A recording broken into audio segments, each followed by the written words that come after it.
This episode is brought to you by Progressive Insurance. Do you ever think about switching insurance companies to see if you could save some cash? Progressive makes it easy. Just drop in some details about yourself and see if you're eligible to save money when you bundle your home and auto policies. The process only takes minutes, and it could mean hundreds more in your pocket. Visit Progressive.com after this episode to see if you could save. Progressive Casualty Insurance Company and Affiliates. Potential savings will vary. Not available in all states. Ladies and gentlemen, boys and girls, Dying Time is here. That's right, we are talking about the 2017 version of It on a special edition of Kill by Kill.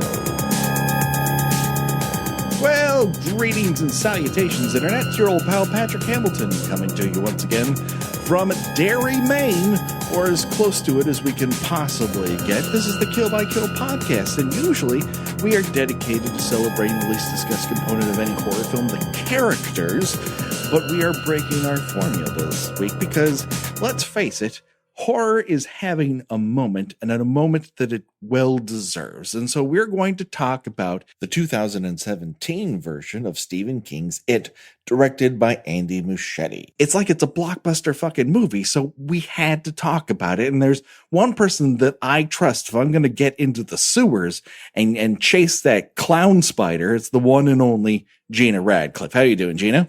I'm a little I'm a little shook, as the kids say. I literally got back about an hour ago from seeing it.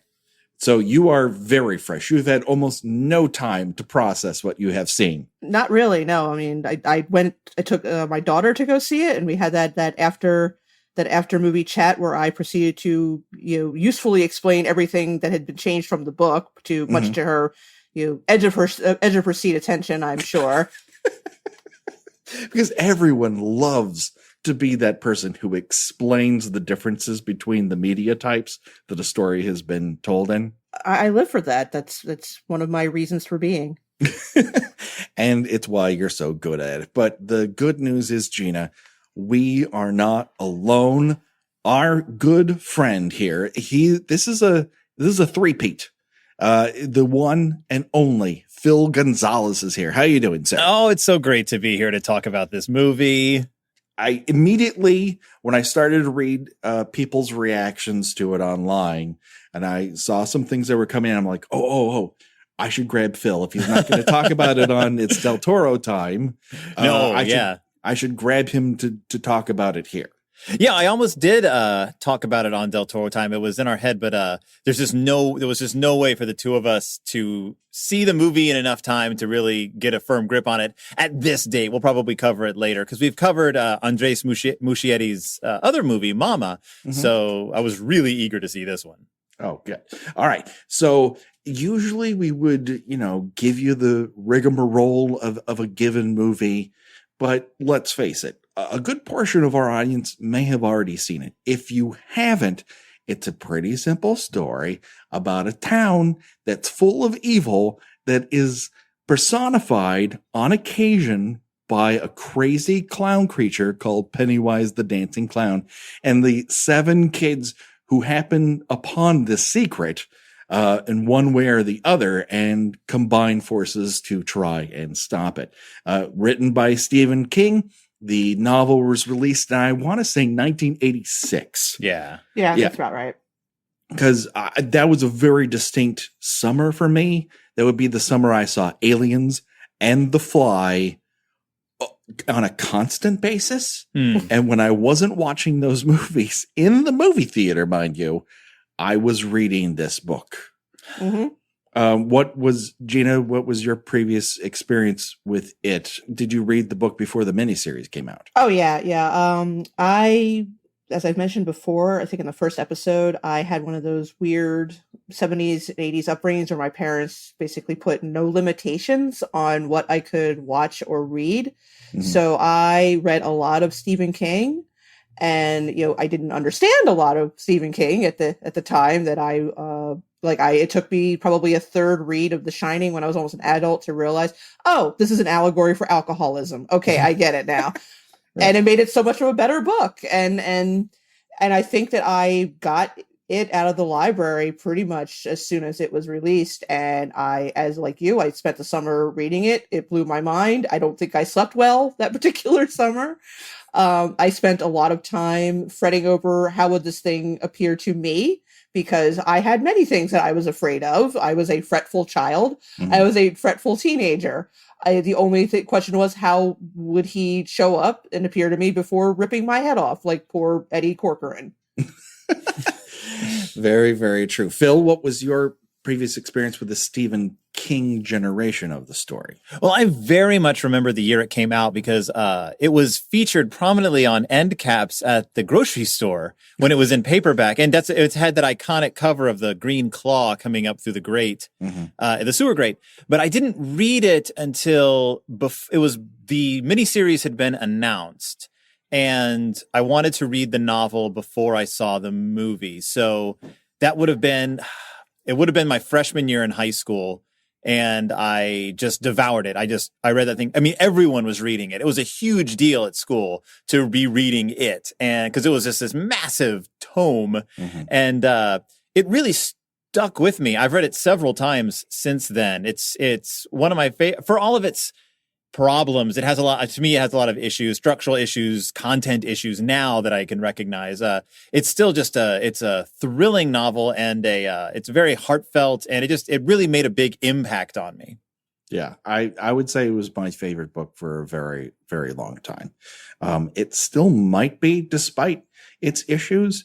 And I think maybe because of those issues that it's just, there are things that are inherently not okay with it, but make some sense in a metaphorical sense, even if when you look at it in plain of day, you're like, oh, that's wrong. I still believe there's a lot inherently in that book that describes a lot about what is wrong and what might be right about this country. In particular, it's a very American story. Yes. So now we move on to the 1990 miniseries, which I watched with rapt attention. I videotaped it because I was the only person in the family who knew how to operate the VCR. And weren't we all really? Watched it rather obsessively. I owned a DVD copy of it. I watched it again a couple years ago, and I was amazed at how languid and misty it all is. And Tommy Lee Wallace directed it, who also directed Halloween 3 and quite a few things, but was very much a John Carpenter devotee and protege. And it doesn't really feel too much like a Tommy Lee Wallace picture either. And I think that has to do with it being on ABC television in 1990. Oh yeah. Yeah. It's very much, and I'd mentioned this elsewhere online. Something that is interesting about 70s to 90s TV horror is it's extremely limited in how much they can show and what their special effects budget is. And I feel that this movie really reflects it. I mean, the book itself is so gory and so over the top. I mean, I hate to go back to Eddie Corcoran's death, but this is a kid who gets his head ripped off. And I remember reading that and just like cringing, because I think this might have been the first time I'd ever read anything in which a child character had died violently. And it was just one after another. Kids getting their arms ripped off, kids getting torn apart, kids getting their faces ripped off. And it was relentless. And everything that is in the movie, the TV movie, is very much as typical, shown off screen, alluded to, hinted at, and it really loses that impact. Yeah, I think the only thing that approached it for me was the jaunt. I was just going to bring up the jaunt. The jaunt still scares the hell out of me. The very idea of it. And I don't want to give it away, because if you have not read it. Because it's a one joke story. It's like what?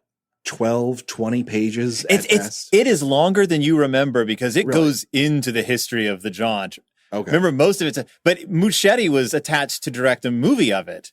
How can you originally. expand it to a movie? That was it was optioned, and he was originally attached to it. So this isn't his first Stephen King rodeo as far as like helping develop a film goes. But yeah, it's one of my that's one of my favorite bad awesome Stephen King short stories. Well, I mean, the kicker on it is his best kicker. I honestly believe that. And I'm sure there's someone who's going to say I'm wrong, and you can believe that. But in my book, it's his best kicker. But that's where I felt like, at the point I was reading him, like no one is safe the way he writes this stuff. And it only proves that point. And then when ABC bought it before it even was published. So they wanted this. They saw an opportunity. They're like, hey, this could be a mini series for us. This could be hot. And then they must have started reading through almost 1,200 pages worth of stuff and go, I was under a very different impression as to what this might be. This child killing clown. How are we going to do this on prime time television? For just, I don't know, did they do it over 3 hours? Just each night or 2 hours? 2 hours each night. 2 hours each night, yeah. But with commercials, so God. So about 3 hours total. Yeah.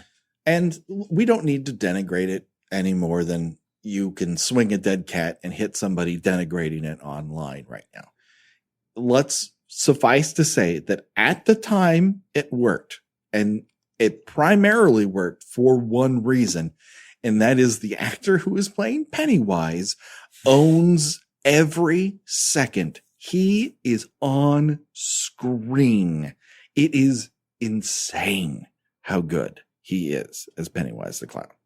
Can I make a controversial statement though? Sure. No. I think the Pennywise in the new version was actually a little more effective. I would agree with you. What it brings over works for this infinitely better. And for the ABC version, like his performance was all you had to go on as far as delivering, real spook 'em up scares, because, a guy in werewolf hands isn't exactly, breaking the bank on the spooky meter. Well, I think that it is one of those difficult adaptations because, and I know I've discussed this with a lot of friends about Stephen King is really good in his novels at presenting an absurd situation that reads stupid, but that he's able to say, no, this is actually terrifying if you're there. If this is actually happening to you, if a movie Wolfman were really coming at you, that would be scary. It's not scary to see it happen because it looks as ridiculous as it sounds. But he's able to put you in the mind of the person in that situation. So when you're reading it, you're like, oh, this actually is terrifying. Unfortunately, when you try to translate a lot of what Stephen King describes to the visual medium, it loses all of its punch because you have this remove and you're like, no, that's just a Wolfman. That's not scary at all because you're not inside the characters' heads anymore. Yeah. And I think because the miniseries is so flat, there's no style to it. There's no atmosphere. When you just sort of show these things, I mean, even the modern filmmakers were like, no, we can't do that because it just doesn't work in a film. Yeah. I would absolutely agree with that. It's my, what works on the side of a van doesn't necessarily work when you see it in motion. The only time I feel like it's ever come close is Conan the Barbarian. And every other time someone goes, oh, look how cool that is on the side of that van. Wouldn't it be cool if that were a movie? And you come out with fucking Ghost Rider and you're like, no, that fucking doesn't work. Not at all. So yeah, I feel like, Tim Curry works for what that is. And it's just, it worked for its time. Well, and I'll say that I think Tim Curry actually worked better for me in the first scene with Georgie.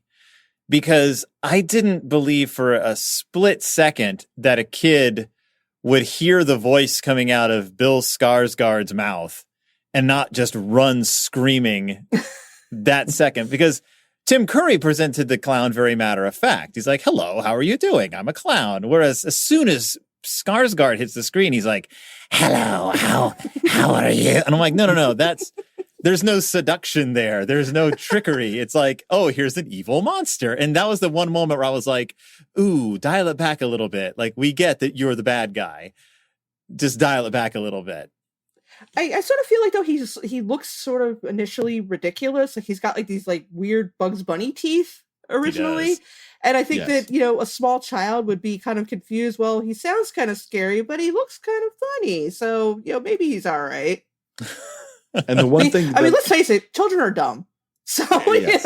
They can, and he had just hit his head. Yes, he did. He was a little confused. He was like 6 years old. So, I could see where, a 6-year-old might at least be a little, he might be okay. Yeah, he not only has the bunny teeth, and this is something that persists throughout the entire movie, his eyes go in slightly different directions. That freaked me the hell out. Which starts off ridiculous. Mm-hmm. And then when you start to get the reason why they're going in different directions, you're like, oh, that's crazy creepy. Oh, no, that got me. That I noticed that almost immediately, and that freaked me out. Also, that he was drooling a lot, which just like, he's like staring at Georgie, and like just drool is starting to, and it's like, oh, that's my, like, the hairs on my arm started standing up. It's just, very much playing into a kind of monstrous, almost like a pedophile sort of thing. And it's like, there was a lot of nice little touches in this. That could have just been the makeup. It could have just been poor Bill Skarsgård unable to. Yeah, it could have been just unable to talk around that prosthetic lip, or can't close his mouth around the teeth or something. So he's like, he just keeps drooling. You know what? Just keep it. I like it. It looks good. Mm-hmm. Also, his eyes do kind of go off in two different directions, so we'll just play that up. Yeah. And they change color, which is also, And he's killed a lot of kids. We'll work that into the story. Man, Jared Leto just wishes he was this much of a method actor. Oh, yeah. Take that, Leto. They probably had to physically restrain Jared Leto from busting onto the set every few days. I have ideas. I have murdered 10 children. You're going to give me this fucking part. So let's, at this point, tell the audience, those who have not happened to seen it yet, you may want to pause the podcast, and you have the ability to do that. It's not going to go anywhere. You've already downloaded it, or it will know where you stopped. Go see the movie and come back, because now we're going to spoil the hell out of everything that happens in it. Just know, for the most part, can we say we liked the movie? I thought it was great. Yeah, I thought it was really good. I really, really enjoyed it. So if you just want to know the opinions, this is the build up. Our opinions we are very, very positive about it. And now let's get into the meat of it. Let's start with Georgie getting his arm fully ripped off. It was bitten off. It was bitten off. Bitten off. Yeah. While a woman says, I don't want to pay attention to what's happening over there. Well, that's a thing in the book. One thing I want to say very complimentary towards it. Now, Patrick, you grew up in Los Angeles, and Phil, I think you grew up in Houston. Do I have that right? Yeah, just north of Houston. Yeah. Okay, so neither of you really had that small town experience. No. Where I did. I initially lived in a town that had less than 5,000 people, and then eventually moved to a town that had less than 2,000 people in it. So wow. one thing that King does really well, and one thing this movie does well, is just that whole, what I call the everybody knows everybody's shit kind of vibe, where like once you have a bad reputation, it follows you around wherever you go. Everything that people think is sort of, desirable about a small town, I kind of hate. Like, everything's very isolated. Everybody knows each other. Everybody's just sort of, it's going to be it's always an unnerving setting. But one thing, a repeated theme in the book was the adults just did not want jack fucking shit to do what was happening to the kids. I mean, there was a scene in a very memorable scene in the book, which event was not used in the movie, was when Eddie gets his arm broken by Henry Bowers. There is pointed out that like somebody said, "Hey, what are you kids doing?" And then when like Henry vaguely looks in their direction, they run away. This episode is brought to you by Progressive Insurance. Fiscally responsible, financial geniuses, monetary magicians. These are things people say about drivers who switch their car insurance to Progressive and save hundreds. Because Progressive offers discounts for paying in full, owning a home, and more. Plus, you can count on their great customer service to help you when you need it, so your dollar goes a long way. Visit Progressive.com to see if you could save on car insurance. Progressive Casualty Insurance Company and Affiliates. Potential savings will vary. Not available in all states or situations. And that's something that happens a lot, where the parents, the adults in the town they're either ineffectual or they're predators themselves. You've got Beverly's father, which that is, they do bring that into the movie. You've got the creepy pharmacist. You've got Eddie's mother, who I'm glad that they toned that down slightly for the movie, because in the book, she really kind of comes off as an almost grotesque stereotype. A Stephen King character? Yeah, like just a very, and I am curious as to when they do the second half of the movie, if ultimately you're going to find out that Eddie basically married his mother and that Beverly basically married her father. And I'm wondering. I'm really hoping they don't. You're hoping I would like them to change those elements of it to something that we have not seen before. It is the most expected thing in the world. Well, I mean, I think that makes it sort of sad that, they all escape from these towns, but they still have some part of themselves sort of linked back to Derry. I think that's what he was trying to get at, is that they never actually left the town. Right. And they just keep repeating the same patterns over and over again. Like, Ben loses a lot of weight, but he still thinks of himself as the fat kid, which is that's very accurate. Can I just say, I am really, really excited that they cast an actual fat kid to play a fat kid. Yeah, they really did. I am delighted that this was not, he was not some, vaguely chubby, soon to be, thin and fit teenage boy. No, they cast an actual fat kid, and he was fucking great. Now, the kid who played Ben in the miniseries was what we were calling, he was definitely 1950s fat. Yeah, he was husky. Yeah, but like if you had seen him on a TV show in 1950, that still would have been the fat kid. Like, I think we have a different idea in 1988 versus 1958 of what a large kid would be. Yeah, he looked like he would be like the Ben of the TV series, like somebody you see working on a farm. The real problem with the Ben of the TV series is he looks like he could take some of the greaser bullies. He's like a future linebacker. He had a tough face. Yeah, and he doesn't project a level of helplessness. Yeah, that the Ben Haystack in this does. He doesn't feel intimidating at any point. He just wants to go along to get along.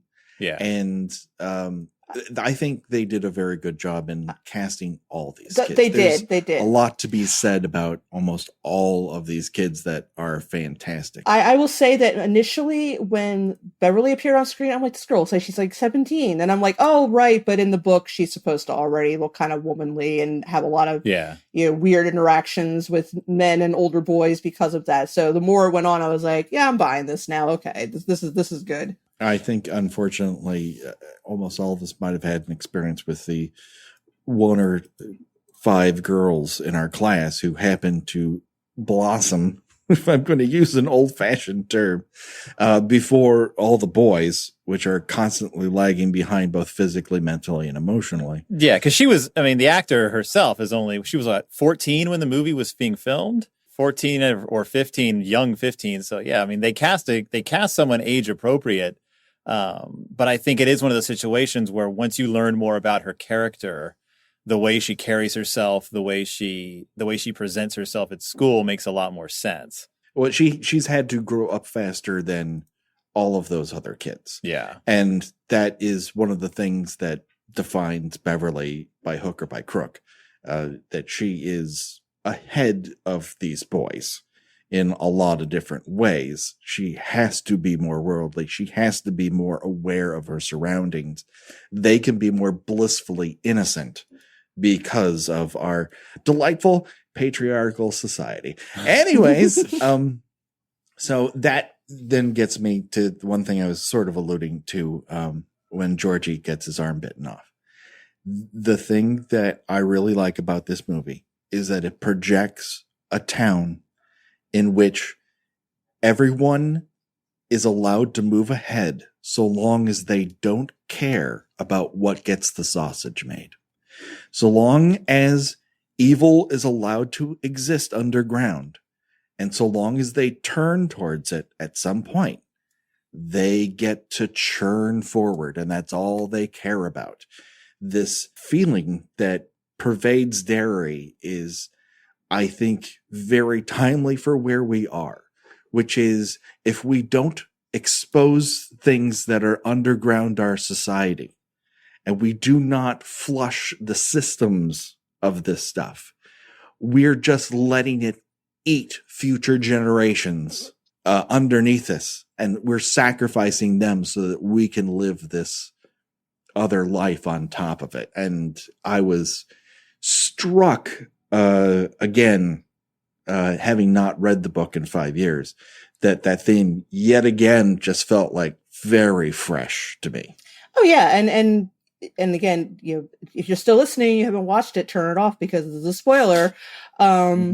When Pennywise is about to, when he basically offers the other members of the Losers Club, well, you can just leave Bill with me.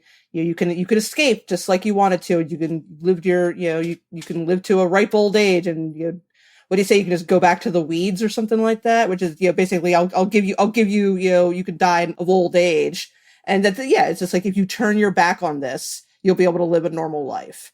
And yeah, that's like, you're like, oh shit, it's right. Like, and they all looked like, they were thinking about it for a second. Certainly poor Stan was, I mean, knowing what happens to that character, I felt for Stan. I really did. I think Stan was the audience surrogate, the one who really wants to be brave, but knows that, he's going to be pissing and crying and not being able to come through when, the time comes.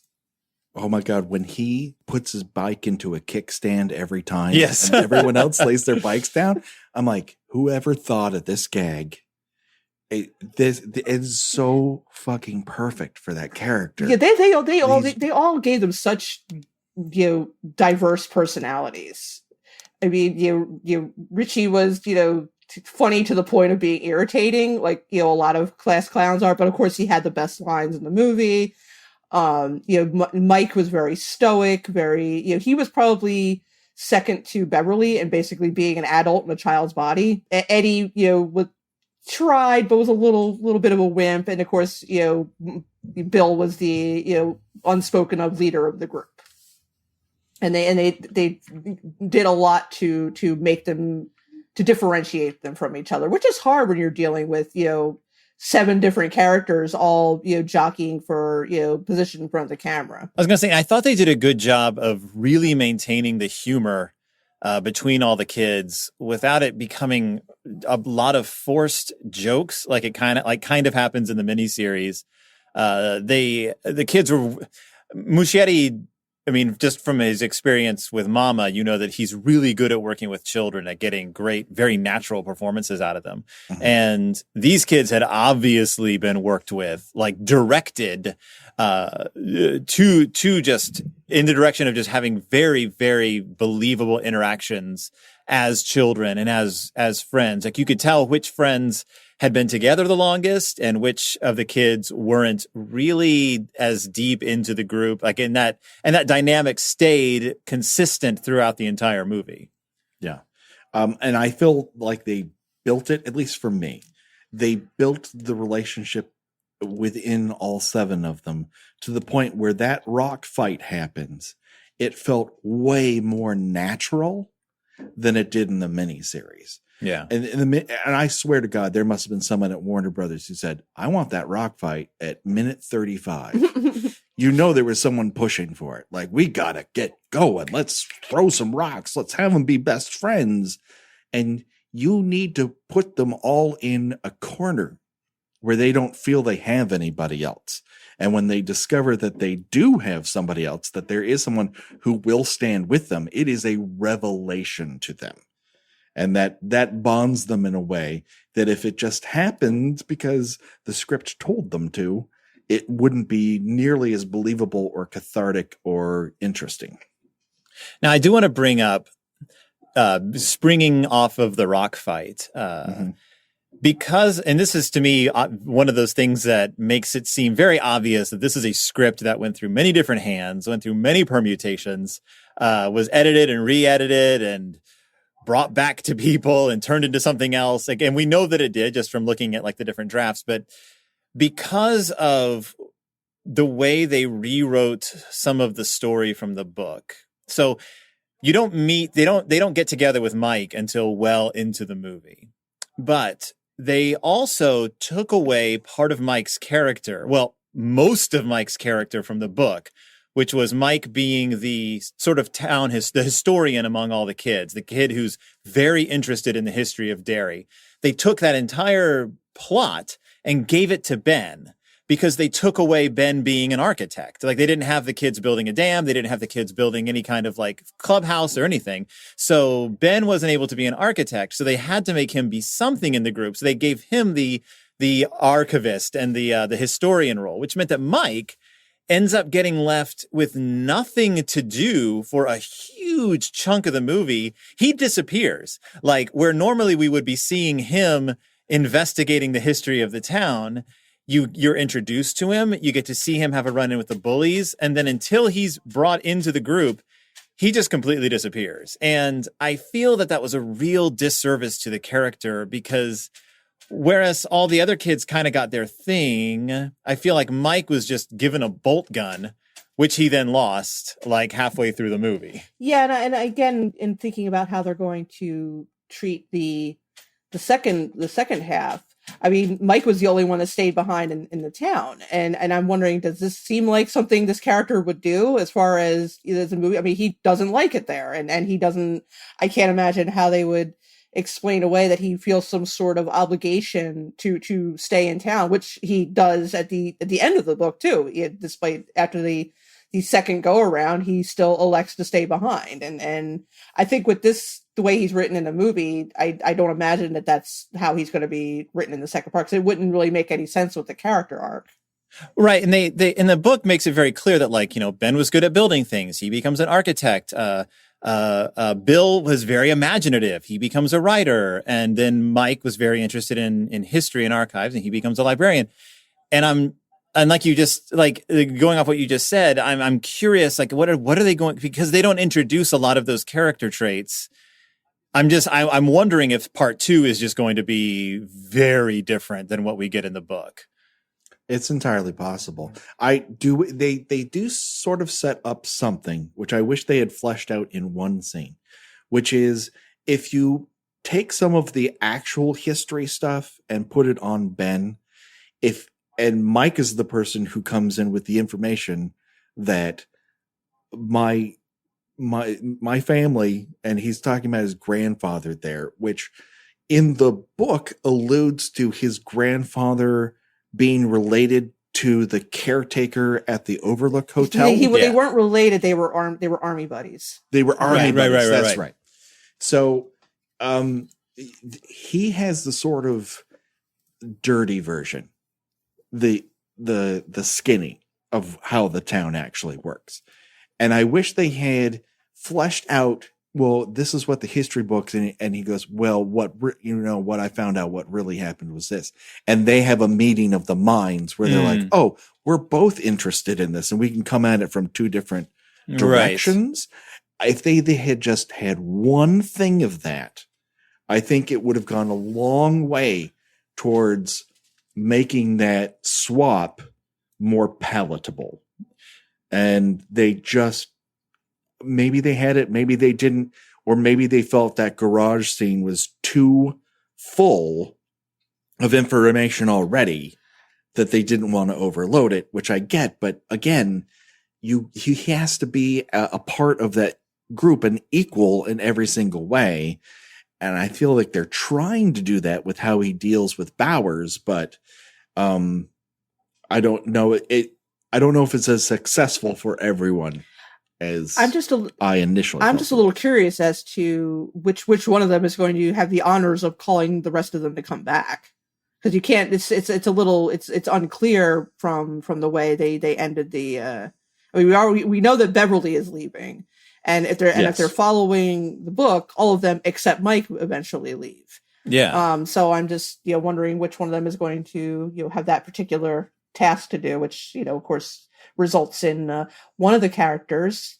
Let's just say they don't show up. Right. Well, we're into spoiler territory. Well, one of the hard things about the movie, and I don't want to feel like I'm ragging on it, but it's one of the weaknesses of, and it's a weakness of the miniseries as well, which is the book, of course, is structured like it jumps back and forth between modern time and the past, and it also has these interludes of Derry history. So the story is very spread out. Like, you don't find out what happens at the end of the kids' story until you get to the end of the adult story, because they're happening simultaneously. But because of the way it's structured, by dividing these two stories into two separate movies, all the tension, these kids are going to survive. Like, there's no, they could get hurt, but because they're coming back in the second movie, there was never any doubt in my mind that they were going to make it through their experiences. And I know that that's one of the issues with like any adaptation, but I noticed a lot in this where I was just like, well, I'm not really worried about their safety because there's going to be an It Too, and it's going to have all these characters in it. Whereas when you're reading it sort of going side by side, the whole thing is just very seat of your pants. I don't know. There was a loss of tension for me in the way the story is structured in this way. I can understand that. I also feel like if you had tried to mix it up, it would not have felt complete in any way, shape, or form. I don't know that you can make a movie that's structured the way the miniseries of the book is. I just can't imagine it. If you go through and you have the sort of hook that the miniseries has, we told people that it's spoilers at this point. Yeah, it's this, okay. Or like I said offline, cutting each other off with like an air horn sound effect. Like, stop! You're going into spoiler territory. We'll bring it back. You're going into now we're going into, you have to know the story spoiler territory. But they set up a very good reason why Eurus doesn't come back, and he has the closest encounter with it. And in the miniseries, how they really get you is they introduce all these characters sort of in order, and you finally get to Stan Eurus's, and we cut back to him, and he has gone upstairs, taken a bath, cut open his wrists, and written "it" in blood on the white tile. Yeah. He cannot fathom going back to Derry. He's too traumatized by what has happened to him. And it grabbed me the first time I saw the miniseries, and it grabs you in the book. And this gives you a very good reason as to why that's going to work in the second movie. But if you structured it the same way, I'd be like, it would be very episodic. Is my guess. Yeah. Which is fine for television because it's broken up into little segments because of commercials. But in a movie, I just don't know how it would work. It would break my brain. Well, I feel like he's, at all times I hate to use the weak link in the group because he does come through, but even at the very end, you can tell he's wavering, and he's the first one to leave. And I don't think that he was entirely joking when he told Bill, "I hate you." I think that, right. He kind of laughs like, yeah, funny joke. But no, I think he meant it. And I feel that I don't recall if the book went into this too much, but I feel like it might have been like a Stand By Me sort of thing where you found out that they kind of just drifted apart for a while because none of them really remembers the experience. And then I think they drift apart immedially in the book. Yeah. Yeah. And then, some 27 odd years later, you really want to be you reminded of this horrific trauma from your childhood just out of nowhere. And I definitely I'd be very surprised if the second half does not follow through on what happens to him in the book, because I feel like it's setting him up to continuously be the one who really can't handle it. Yeah. And I do wonder how they're going to, in the book, Henry Bowers ends up being blamed for the deaths, and that he's the patsy. Yeah. He's also stared straight into the deadlights and his brain is fried. And so 27 years later, Pennywise comes to knocking and says, all the people who set you up in this are coming back to town. Why don't you kill them for me? And so you get the reprise of the greaser bully comes back. So I don't know how they're going to accomplish that necessarily. I like your idea, Phil, that the second half of this does not have to be a replication of either the miniseries or the book. Yeah. It could just be what works. Well, one thing I have my fingers crossed for, and I doubt it'll happen, but so this movie very much reflects modern trends in horror. It very much reflects kind of the Blumhouse school of horror, which you sort of notice in like the Insidious movies, in like the Ouija movies. Let's focus on what's the movie about the haunted house? The Conjuring. The Conjuring. That's what I'm thinking of. The Conjuring. Let's explore horror in the past. Let's make it very, very domestic focused. Let's have a lot of like creepy sounds and a lot of like more atmosphere than scares a lot of the time. But because it's very modern horror, the new resurgence of modern horror is very domestic focused and very family focused and very character driven. As wonderful as that is, I'm hoping that they bravely in the second movie go into what I consider one of my favorite aspects of it, and the part that most people rarely talk about, which is the fact that while it starts as very domestic Stephen King horror, it suddenly expands into grand Lovecraftian cosmic horror, about ancient gods and ancient creatures. And like, this is a entity that has existed on Earth since the time of the dinosaurs, and it has poisoned the ground. And there are rituals and seemingly like this terrifying magic that's running through threads in this story. And there's the turtle, and there's like it itself. And then there's the creatures beyond the veil. And I would love it if the second movie just blew up and finally let the ritual of Chud become part of the storyline and finally explain the deadlights, because in the miniseries it just becomes another battle with a spider, and it's a real letdown. And I'm just wondering and hoping and praying that they finally just break down and say, we're just going to go full cosmic with this. We're going to take the horror out of the streets and up into like the other side of reality. Well, I think that, that's, I would like to see that too. And I think that the way that they treated, what did you guys think of how Pennywise was apparently just storing these children away in like this sort of like lava lamp of dead children?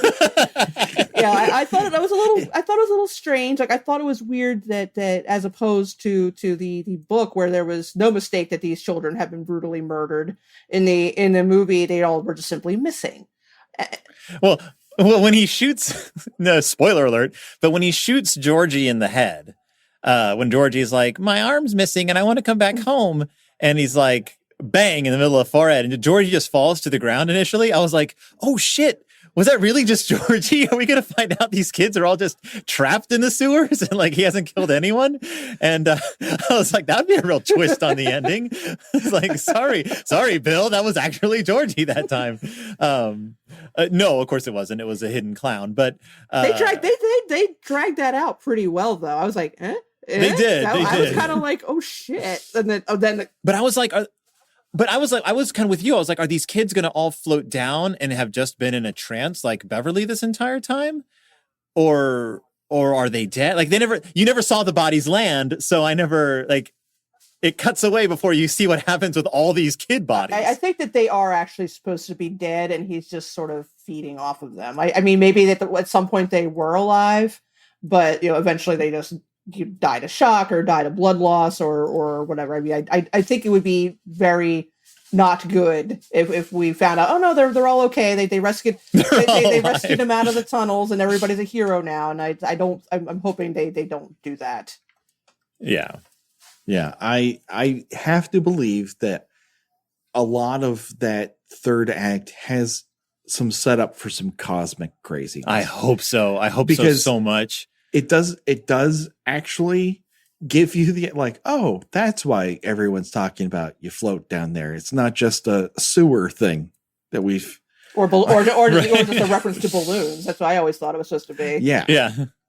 But then it harkens back to the balloons. Why is he so into balloons? This is this mechanism that he's wrapped himself around the stories for so long that this is how he amuses himself. Yeah. And it's all this temple to this, that anyone who might happen upon it would be so insanely freaked out by what they saw, they might drop dead in fright. And so that part of it worked for me. Whenever I need to send roses that are guaranteed to make someone's day, the only place I trust is 1-800-Flowers.com.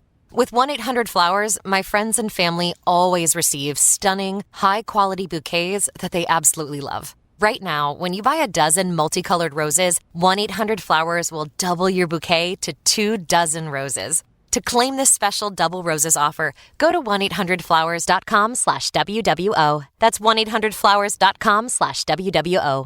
Thursday Night Football is on, and it's only on Prime Video. This week, the Buffalo Bills and the Houston Texans collide in an AFC showdown. The Houston Texans, the question is on the offensive side, can they protect the quarterback to give him time to throw it down the field? It's a gridiron battle at NRG Stadium that you just can't afford to miss. Coverage begins at 7 p.m. Eastern with football's best party, TNF Tonight, presented by Verizon. Not a Prime member? Not a problem. Simply sign up for a 30-day free trial. It's the Bills and the Texans, Thursday at 7 p.m. Eastern, only on Prime Video. Restrictions apply. See Amazon.com/Amazon Prime for details. This episode is brought to you by Progressive Insurance. Fiscally responsible, financial geniuses, monetary magicians. These are things people say about drivers who switch their car insurance to Progressive and save hundreds. Because Progressive offers discounts for paying in full, owning a home, and more. Plus, you can count on their great customer service to help you when you need it, so your dollar goes a long way. Visit Progressive.com to see if you could save on car insurance. Progressive Casualty Insurance Company and Affiliates. Potential savings will vary. Not available in all states or situations. I am a little bit weary of the idea of a giant cosmic turtle. Oh no, we got to have the turtle. Look, they blew it. They blew it this year with the Dark Tower movie, which should have been the ultimate in cosmic horror. Like Stephen King's, here's the beginning of you're going to find out that you think the killer of St. Bernard is scary. Well, wait until you find out that there are things beyond reality that are even more horrifying than you could possibly imagine. They threw that away. So to me, it is the last stand for seeing this weird universe because the turtle, of course, is a part of the Dark Tower universe. And you find out in the Dark Tower universe, of course, that the creature that is is a fairly weak and kind of a nothing entity in the cosmology of Stephen King's world. He's a kind of a joke, and he's defeated with an asthma inhaler in one scene, if I recall. Yeah. But even his level of beings are not very well respected. They're not that strong. They're not there's bigger and worse things than this thing out there. And even if they don't do a turtle, even if they don't do the giant turtle at the end of the world, I would just love to see them go into some kind of let's just get weird in the second movie. I agree. I think it's better now that now that this base has been built. There's no point in simply repeating it. What I do not want to do is have that, six of them come back and then, dance to the Okey Pokey. Like, can we get a scene of them just riding around on a bicycle though? Because that's the best part of the movie. The far and away, just them laughing to soul music while they're eating Chinese food. I don't know. I would like to see the Chinese food scene. I think that I think that that's a pretty effective scene in the book, and I mean, of course, in the miniseries it was pretty cheesy looking, but I think it could be done, better now. Just as sort of, you're having a good time. Oh, nope, here's an eyeball on your fortune cookie. because the cosmic stuff, to me, the cosmic stuff balances out the whole like riding a bicycle to get your wife's mind back. It balances out all the like very small personal demons. Because that's what an 1,100 page novel does. Like it lets you go to the edges of space, but also like deal with the inner fears of these characters. And I think they have because this movie is doing so well, I think they have a good opportunity to like mess with the audience a little bit more. I should hope that they take that opportunity to do it. And it's not like you could have an endless number of It movies. You got one, you set this up for like 1, 2. There's no third punch. So you might as well really swing for the fences and do some crazy stuff. I don't know how it's going to go over, but as I've said many times on this podcast and others, I would much rather watch somebody get up to the plate and start swinging for the fences than try to bunt their way to first base. It's not what I paid parking for and bought a hot dog and hauled my 7-year-old there for. Swing for the fences.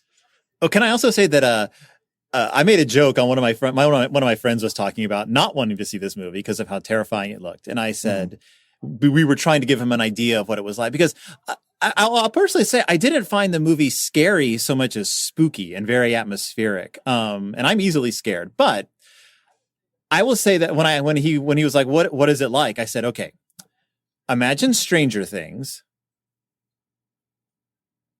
That's it. and it's easy because the actor that plays Richie is also in Stranger Things. But I'm going to say that this movie would not exist without Stranger Things.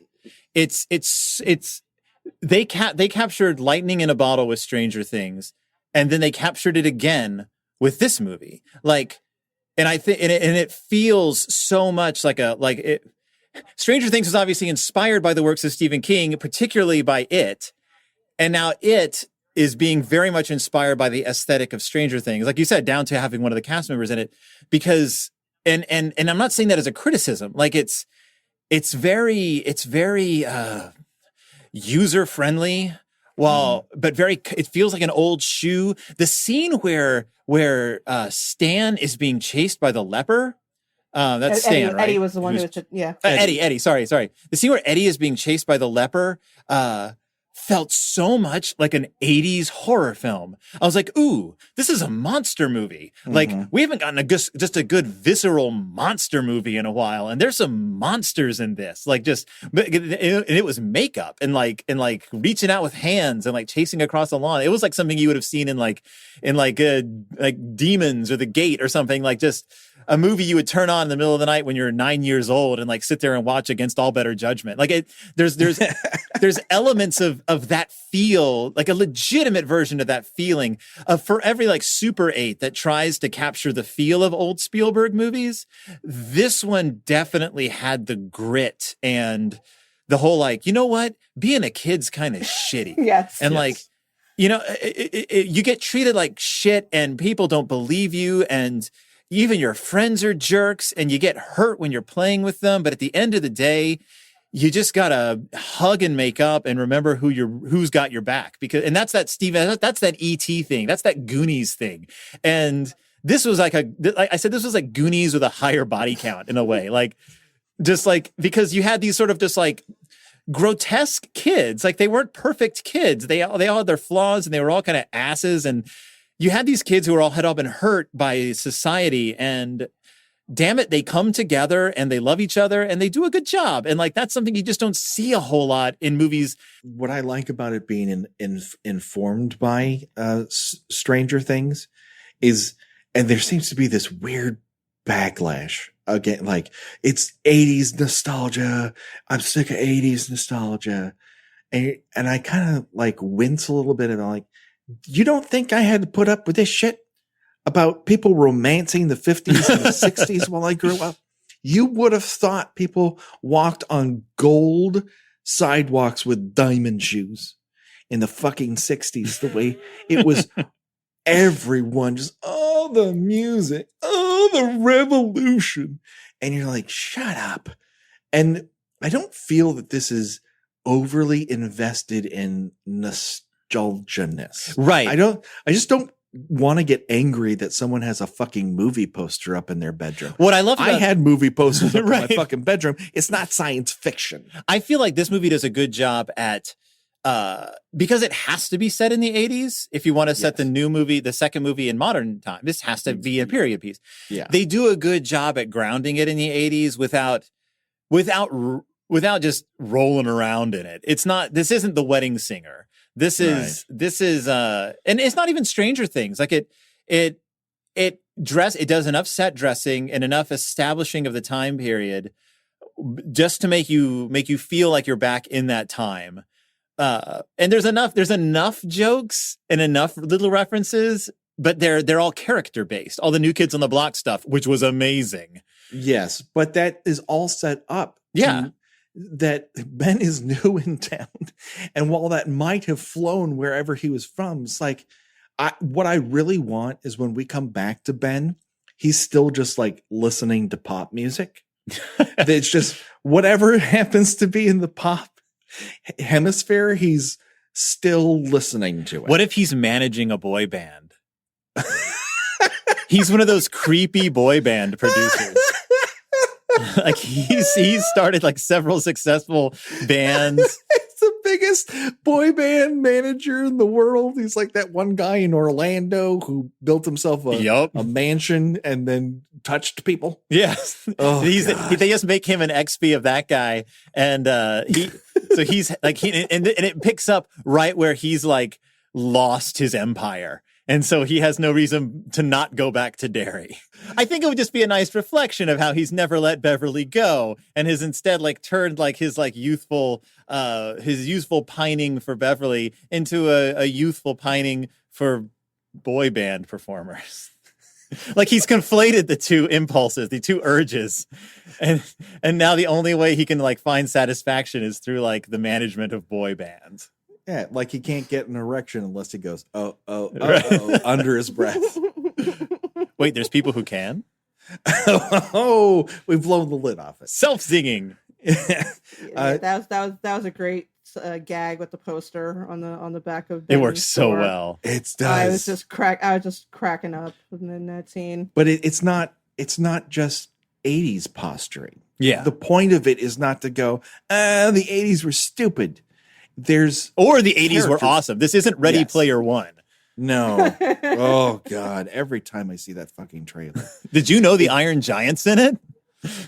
The fuck that Freddy Krueger's in it and half of the horror Twitter was like, yay! I'm like, guys. You're all shills. You're not. This is how it gets you. And just the copy on it.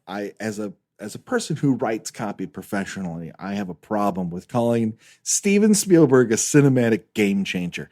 Let's give that a couple more drafts, guys.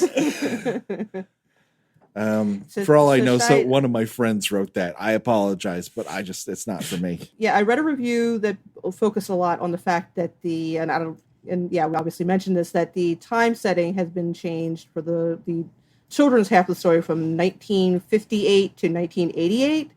And they said that they thought that was good because it was a movie that was meant to play into people who were that age when they first read when they read the book when it first came out. Oh. So basically people like us. Yes. And that it would kind of, hit you in that sort of visceral, because obviously a lot of fans of horror were probably nerdy kids who were, had their books knocked out of their arms by people like Henry Bowers when they were in school. And it just, plays on all those different sort of mixed, not always entirely positive emotions. Now, we've talked about some very good reviews.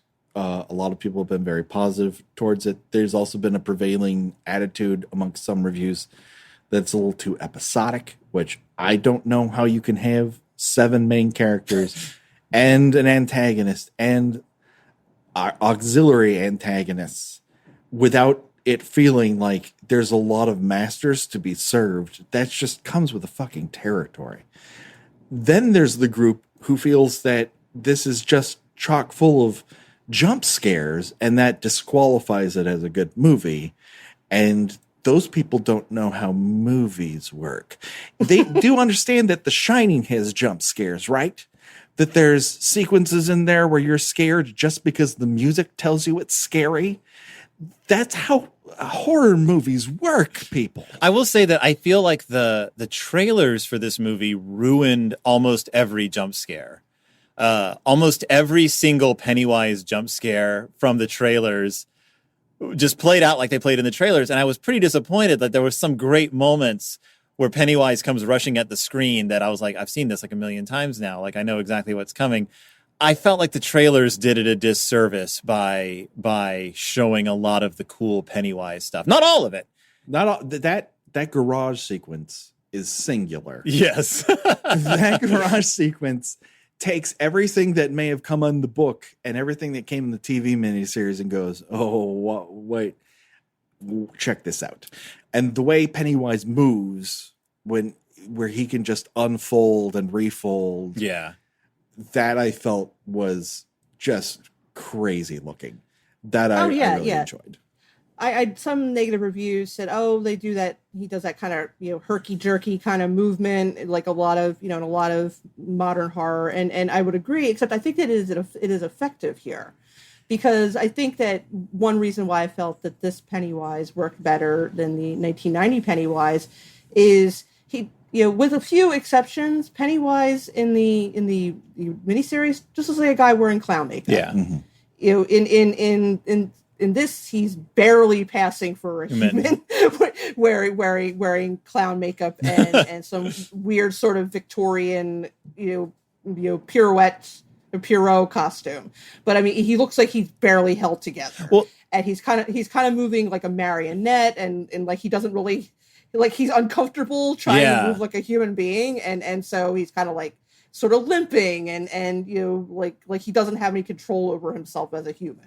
Well, and as for it being episodic, that's kind of the nature of the beast. I mean, that's the story. The story is very episodic, and when you lose some of the connective tissue of delving into the history of Derry and doing all the cosmic rituals the kids actually have to do in the book, it does become a series of just sort of escalating events until you get to the climax. And I think that the episodic nature of the story gets sort of brushed over and smoothed out in the novel because you're jumping around in time so much that you don't notice that it's very A to B to C. Yeah. But once you just sort of lay it all out in chronological order, you're like, oh, it is kind of a quick and dirty story that culminates in a final battle. And that's, to me, that's the story. That's the story of the 89 or 88 story of it. When you do an adaptation, you take what works and you leave the rest behind. That's the only way. You can only tell the story that fits the medium in which you're trying to tell it. Could this have worked as an 8-part HBO miniseries or on Netflix or Amazon? Of course it could have. I don't think it would have. You would not have had the experience of viewing it with other people, mm-hmm. of having them laugh and getting the charge of a group laugh, or having the charge of group screams, or having people spontaneously clap. That's the only time you get that experience is when you go to a movie theater when everyone else is in it and experience something all at the same time. The couple that was next to us got up and left in the middle of the third act. Oh, she could not take it. She was scared. She was. She goes, I've had enough. I can't. This is dry. I can't. I told you I couldn't do it, and I can't. And she got up and left. Oh, and no. To his credit, he got up and went with her, but she was unnerved. So yeah, they're gonna have a long, unpleasant conversation on the way home. Yeah. And she could have been triggered by any number of things in this movie because it's all about how you are vulnerable as a child, and there's all these levels of machinations that are going on around you that you cannot control. When it comes to delivering flowers for life's special occasions, trust the name that's been setting the standard for nearly 50 years. 1-800-Flowers.com. From breathtaking bouquets to one-of-a-kind arrangements, 1-800-Flowers is your authority on quality blooms. Always fresh, always stunning, always delivered with care. And right now, for a limited time, you can save up to 40% off your bouquet and make someone's day. Save up to 40% off today at 1-800-Flowers.com/WWO. That's 1-800-Flowers.com/WWO. Thursday Night Football is on, and it's only on Prime Video. This week, the Buffalo Bills and the Houston Texans collide in an AFC showdown. The Houston Texans, the question is on the offensive side, can they protect the quarterback to give him time to throw it down the field? It's a gridiron battle at NRG Stadium that you just can't afford to miss. Coverage begins at 7 p.m. Eastern with football's best party, TNF Tonight, presented by Verizon. Not a Prime member? Not a problem. Simply sign up for a 30-day free trial. It's the Bills and the Texans, Thursday at 7 p.m. Eastern, only on Prime Video. Restrictions apply. See Amazon.com/Amazon Prime for details. This episode is brought to you by Progressive Insurance. Fiscally responsible, financial geniuses, monetary magicians.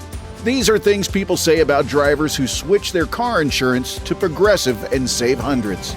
Because Progressive offers discounts for paying in full, owning a home, and more. Plus, you can count on their great customer service to help you when you need it, so your dollar goes a long way. Visit Progressive.com to see if you could save on car insurance. Progressive Casualty Insurance Company and Affiliates. Potential savings will vary. Not available in all states or situations. And as a result, like, without that group experience, I just don't think there are very few times when we all get to do that. And it might be dwindling. It might be going away. So while it could have functioned for the characters better in some other medium, I do feel that it is worthy of what it ended up being. And, some people are not very good at understanding that. Let's talk about one of them. We're all familiar with this individual. He goes by the name of Lights Camera Jackson. Oh, Mr. Camera Jackson didn't like the movie. Mr. Camera Jackson didn't like this movie. The other thing is, I don't know that Mr. Camera Jackson watched the movie.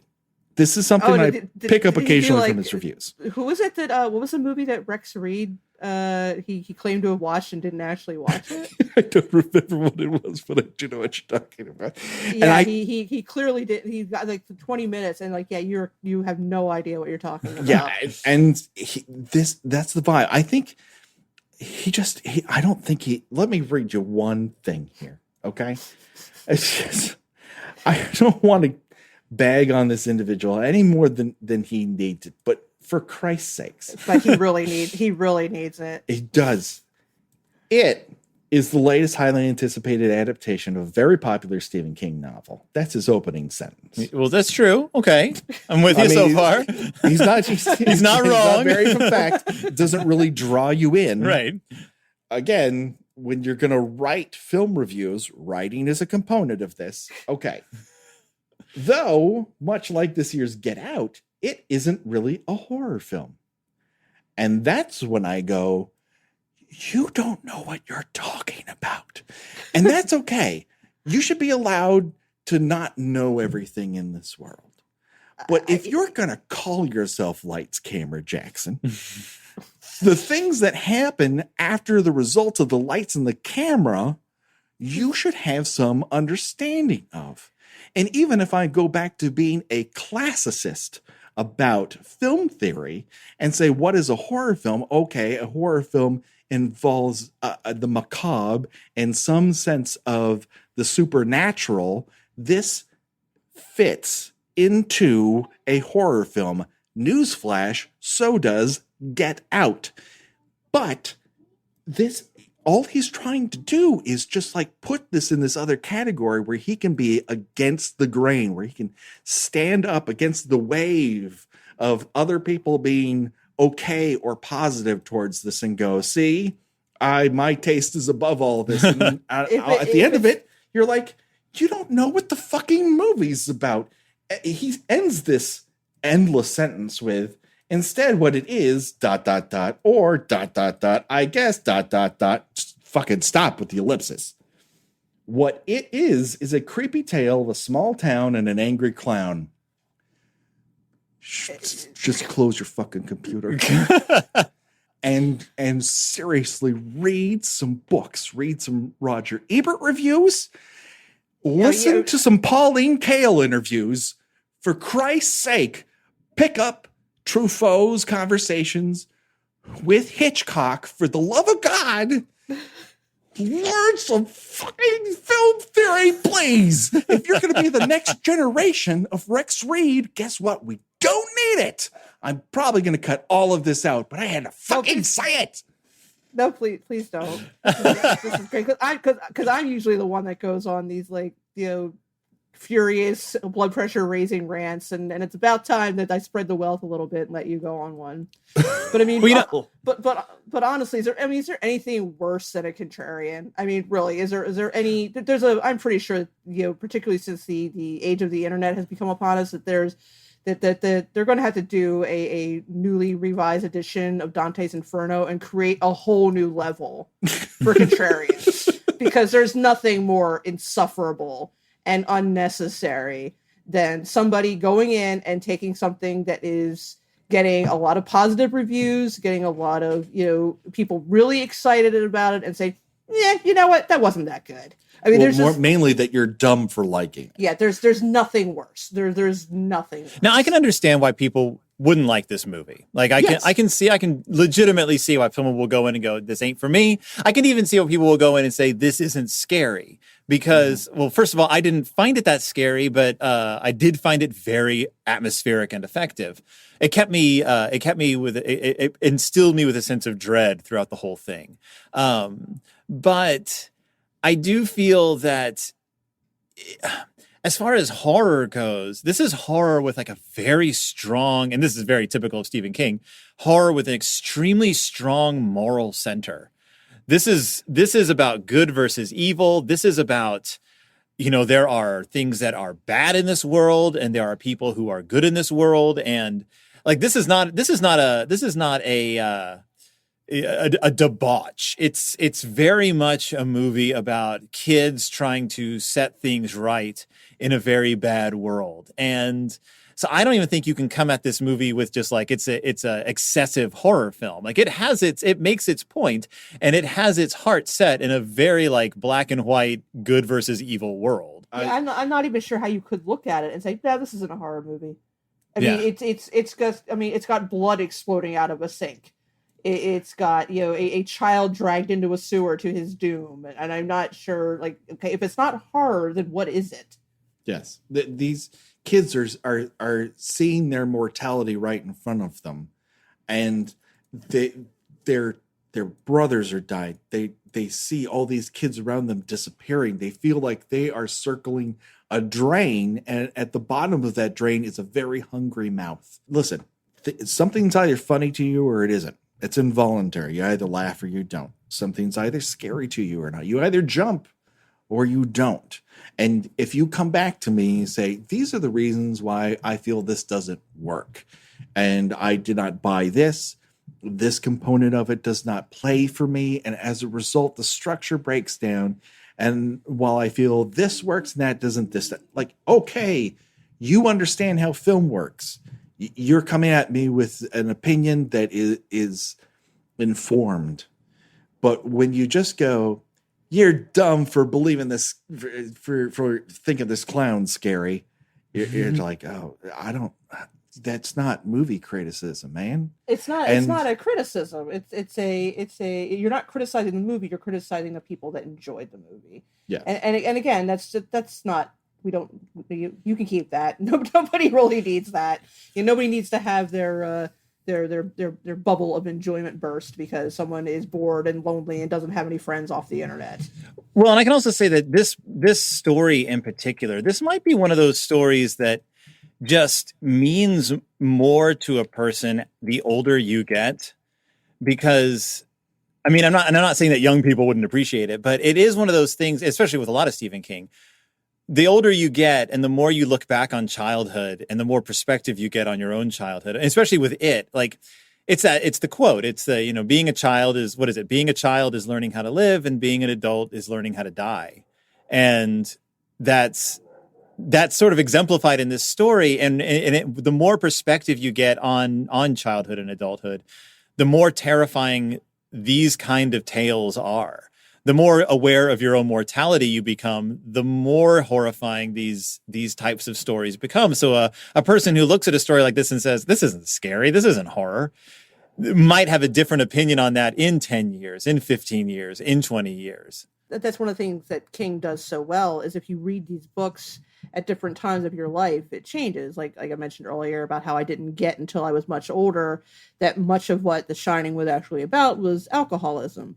I first read Pet Sematary when it initially came out, which I guess I was maybe about 11 or 12. And then I tried rereading it after I became a parent, which I do not under any circumstances recommend. Yeah, it's a rough one. Because you find yourself, when you read initially, you find what Louis Creed does after his son passes away as horrifying. And then when you're a parent, you're like, I don't think that's such a weird idea, and yeah. I could definitely see myself probably breaking down and doing that, because it's just the idea of what losing a child is like, even just, entertaining the idea until you are a parent, and it just takes on a whole new dimension. Yeah. And that being said, there were a slew of young people at my screening, entire gaggle of teenagers who whooped and hollered and had these huge reactions to everything that happened. They were buying it. I have a two-part question for the both of you. All right, sure. Now, obviously, one glaring scene that we're not going to talk about in the book was thankfully left out. Yeah, of course. What do you? And I thought it funny that how they did sort of play that scene was how I thought it should have been done in the book, and how and to this day it boggles me as to why they didn't just do that. But what were you disappointed that was left out of this? Is the first part of the question. What were you disappointed by? What was left out of this one, and what do you hope they will leave in the, other than the cosmic turtle? Like, what little scenes and memorable moments in the second half do you hope that they leave in? What I missed from this that I wish had been there is if they had let Mike be the historian and let Ben be the kid whose father had died in the war, and his desire to see him back is something that he's tempted by Pennywise. Yeah. But in a 1988 setting, what war would his exactly father died in? And that's the problem, is where could he possibly have this happened? And that's where I became stymied, was like, I just think that's one of the things, by the circumstances of how you're going to work it, you're going to have to sacrifice that part. And I just wish they had found another way to shuffle it. Maybe he hadn't died in military service. Yeah, he could have been a cop. He could have been a cop. He could have died in an accident or something. Exactly. So, some sort of loss where the reason why he's there is this, and he feels like if Dad were here, I wouldn't be in this situation, would have been something that would have felt particularly resonant. That's what I'm going for. It would have felt resonant with the audience, new and old. What I would like for there to be in the next scene is, I really want that Stan Uris scene to be as powerful as it is in both the book and the miniseries. And they set it up well, but I still think it's going to be something where how do you get that dread back where you see him, you understand the reason why he's going to crumble right then and there?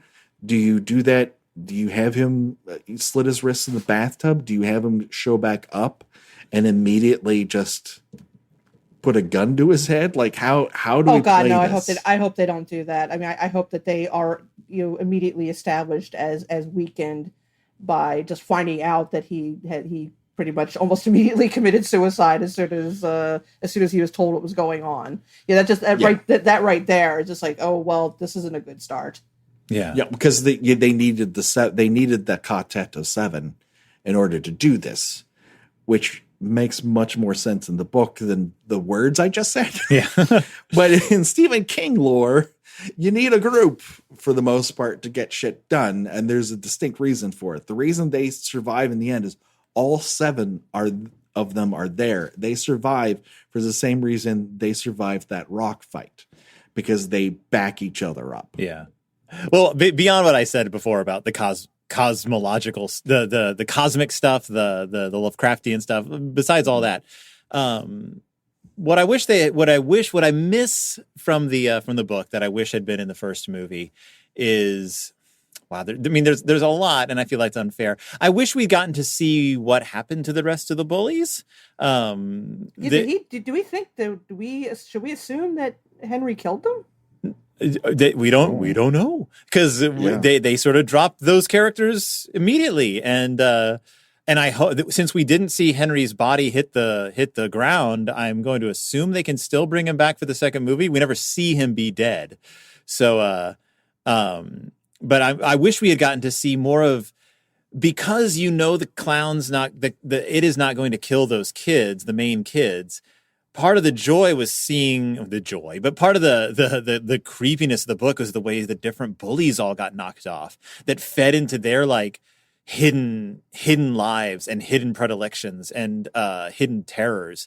And we just didn't get to see that. We got to see like one bully get killed by something that scared him, and I feel like that was part of the meat of the original. I also wish we, of course, gotten to see more of the history of Derry and learned a little bit more about it, but I just love that stuff. For the second movie, I really, really hope that they go off in a different direction. This isn't a specific thing, but I would love for it to be just full of surprises. As far as maybe even as far as like who dies, who commits suicide in the beginning, maybe it's a different character in this one. Maybe it doesn't even happen. Maybe they just veer off in a completely different way of getting back to Derry. Like, we don't know, because I have to believe that there's a master plan behind this sequel, that they had to have been writing towards this sequel, because like they tried to present the announcement of there's going to be a second It as some kind of big surprise, but we know that that's been in the drawing board for the entire time. The only real wish that I have, and this is just a reflection of modern horror in general, is that I really hope Patrick Wilson isn't one of the kids. Why? What do you from your lips to God's ears? I love Patrick Wilson, because he's in every horror film these days, and okay, and I am just like, I can see them being like, he'd make a great Bill. Patrick Wilson would really make a great Bill. And I'm like, number one on the fucking call sheet is going to be Patrick fucking Wilson. And I'm like, this Warner Brothers loves him, and they are itching to put him in there. And I beg them from the bottom of my soul, just don't, because it's too expected. You already gave us a whole bunch of people that you didn't expect. That this movie works. You don't need to game it to get people to come back. My big wish when this was announced was that all the surviving children from the original miniseries would play the older versions of their characters in the second movie, because they're all the right age, so they can just get. But I mean, unfortunately, the actor who played Bill is dead, but everyone else I think is still alive. So just throw them into those roles. That'd be a great, as they say, Easter egg for the fans. And it would give Emily Perkins work again, because she's one of my favorite horror actors. Okay, mine are just kind of standalone scenes. Even though this is complete wish listing because I know there's no possible way it would have come across on film well. But the one scene to my dying day that I will remember from it, that it will never leave my mind ever, is the death of Patrick Hockstetter. Who is basically like sucked dry by something that I pictured in my mind as being like a, those stuffed shell noodles. They're looking like that with wings. And but it's such a, because it's so hard to imagine what this looks like that it actually makes it scarier. He just he gets these little creatures attaching themselves to him, and then he gets dragged into an abandoned refrigerator. And of course, in this one, Patrick Hockstetter is the bully who he just like dragged away by something. He kind of looks like Adam Driver a little bit, which is he does kind of look like Adam Driver. Very satisfying. And then I think in the second one, another standout scene that really shook me up was when sorry, that's my cat in the background. Is when Beverly goes home to visit her father, and there's a whole extended sequence in which an old lady is living at her house. Yeah. And then the house basically turns to candy. and then it's just this really spooky scene. Apparently I think that her father has actually died at some point, and that it's Pennywise who is disguising himself as this old lady. And again, I think that might be a little hard to, they kind of did it okay in the miniseries. I think they did away with the candy house aspect. Yeah, they did. But they, the old lady kind of looked like her face was melting, and that was pretty rad. And I think that it could be done fairly well, but that's just, that's a particular scene that I would like to see. Did either of you think that they were going to actually have the Paul Bunyan statue come to life? I thought it for like half a second. As soon as I saw the statue, I'm like, that thing's not going to start walking around. Yeah, there were definitely like little touches of, yep, we read the book. Here's Neibolt Street. Yeah. Here's Witcham Street. That was kind of cool to see the streets. Yeah. Yep. Yeah. I was like, I remember. It's like all triggered. Like, yeah, I remember that part. It's just. But I mean, again, I think that having the Paul Bunyan statue come to life works a lot better in a book than actually seeing it happen. Yeah. It's the same thing with the hedge mazes in The Shining. Right. Like having the hedge animals works in your it works in your mind. And but once you see it roaming around, you're like, that's the dumbest thing I've ever seen. So bad in the miniseries. It was just such a ridiculous thing. Well, the hedge maze worked for me in the book because they explicitly say that you never see the animals move. Like, they only move when you're not looking at them, and you just hear something and then you turn and they're all frozen behind you. And then I was like, why'd they have to CGI them into moving animals in the TV? Like, that's the easiest effect. You just don't show them move. Because they could. They couldn't. Well, they thought they could. In theory, they could. They succeeded with the hedge animals as well as they succeeded at making Steven Weber frightening. Oh, Steven Weber. Listen, Steven Weber works very well in a good many things. He's the best thing about the Desperation miniseries. Oh, wow, you're right. And he's also a fantastic voice actor in his audiobook version of it. Oh, yeah. He's great in. So no, this is not me slagging on Steven Weber. This was yes, me. You are. This was me slagging Steven Weber to task. You're Mr. Anti-Steven Weber. Bronson Pinchot is the best part of the. Oh, Jesus. Holy fuck. Can we do a bonus episode at some point on the Langoliers? Because I have things to say. I don't know that there's enough room on the internet for what we would have to say about the Langoliers.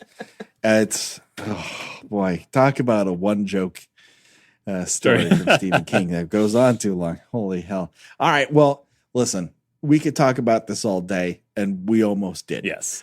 But when it comes down to it, we all urge you to go out and see it in the theater with people around you. Mm-hmm. And put your phone down if that's something you really need to hold on to. A couple days ago, someone got on Twitter and decided to make a proclamation that the way to get people to come back to movie theaters is to allow people to text.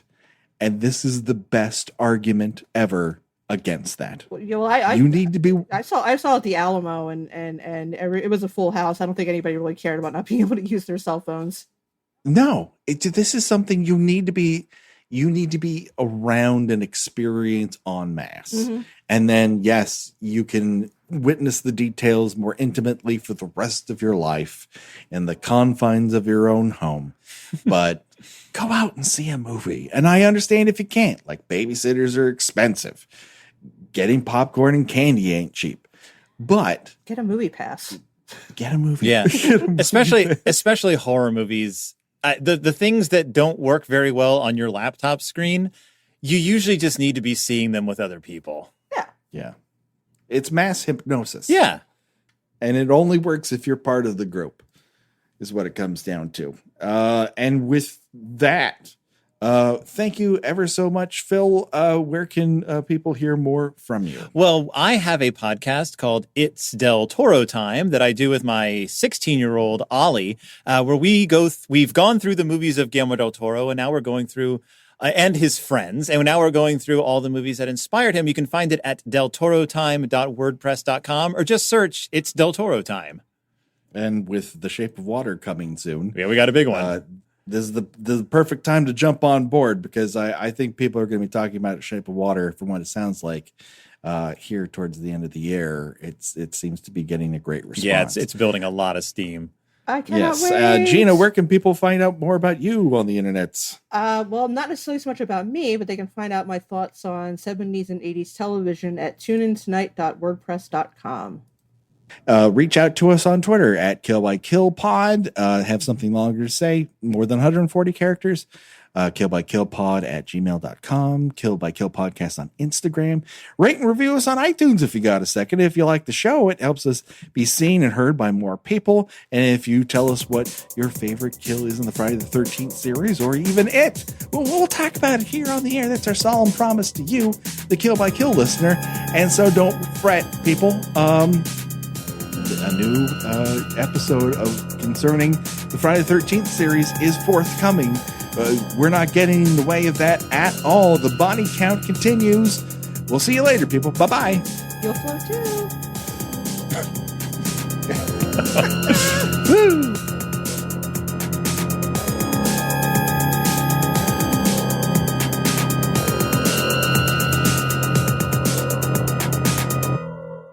Kill by Kill is produced by We Write Good and is intended for entertainment purposes only. Friday the 13th is owned by Paramount Pictures. Jason is owned by New Line Cinema. No infringement is intended. Kill by Kill logo was designed by Josh Hollis. Visit him at joshhollis.com. The Kill by Kill theme was created exclusively for us by Revenge Body. Get the whole track and much, much more at revengebodymemphis.bandcamp.com today.